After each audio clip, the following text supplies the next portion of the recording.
Nasa GMA na kami! Nasa GMA na kami! Nasa GMA na kami! Nasa GMA na kami! Nasa GMA na kami! Nasa GMA na kami! Nasa GMA na kami!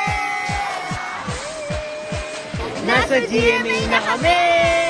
Nasa GMA na kami! Nasa GMA na kami! Nasa GMA na kami!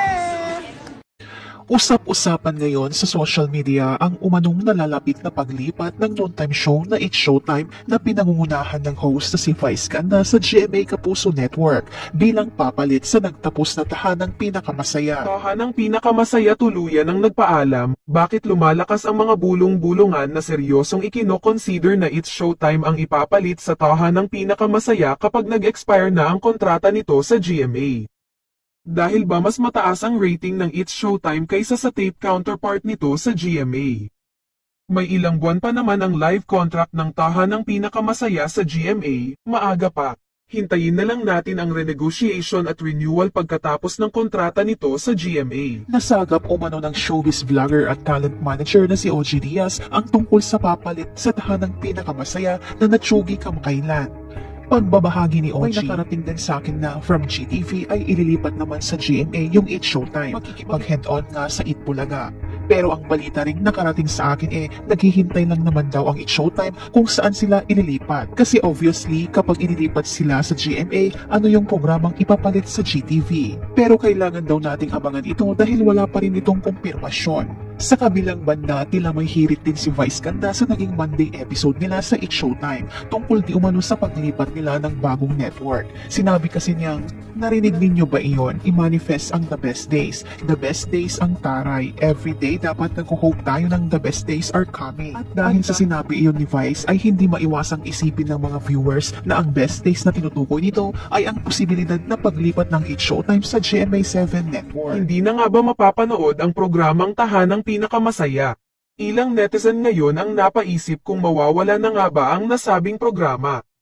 May napansin kasi ang ilang netizen sa episode ng tahanang pinakamasaya nitong Sabado na tila may kakaiba umano rito. Pagkasabi ni Vice ang mga ito ay nakita naman sa mukha ni Fong Navarro at iba pang mga host ang saya at excitement sa sinabi ni Vice.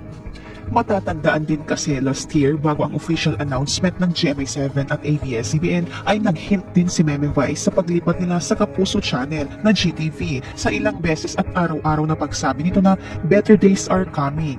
Napansin din ng madlang people ang kakaibang saya ni Vice Ganda simula sa mawala ang noontime show ng Tape Incorporated na tahanang pinakamasaya pero mas marami pa rin ang excited sa bonggang move na ito ng Noontime TV. Samantala, narito naman ang mga ilang pahayag ng netizens tungkol dito. Kung kayo man ang mapili ng 7, congrats and good luck. Head-on kayo ng original EB ng TVJ sa 5. May the best noontime show wins and last. All the best. Because ABS-CBN is not a network anymore. They are now a content creator-producer. Good news madlang people. Business is business. Siyempre kung Showtime ang ilalagay nila, kikita na sila wala pang gastos. Samantalang kung gagawa sila ng sarili nilang show, gagastos sila sa lahat mula sa set hanggang sa mga host. Tapos sugal pa yon since hindi nila alam kung mag-click or hindi. At posible talaga yan na mangyari kasi hininto na yata ng GMA ang channel nila sa ibang bansa at sa TFC na lang yata sila din magpapalabas ng mga show nila. Yes, gusto ko yan sana puwersa sila. Wala nang war na namamagitan sa kanila. Yun, pag totoo yan, hindi talaga kaya ng GMA gumawa ng sariling noontime. Yeah, how do you feel about the transfer of Showtime? Is it spicy as well? Yes, spicy. Syempre, spicy. It's interesting. It's something na papanoorin mo talaga and aabangan mo talaga. And just like sa Chow Fan, it's something na gusto mong tikman. Wala nang war. Love, love, love. Yeah, love na. So what are we looking forward sa bagong transfer nito? Showtime? Meron kang abang sa'yo? It's still gonna be the same. Mas wider lang talaga yung naging reach namin. And we're just very happy and very thankful na sa maraming platforms kami mapapanood, mas maraming channels, and mas maraming madlang people yung mapapasaya namin. How do you feel that some GMA artists are now seen on Showtime?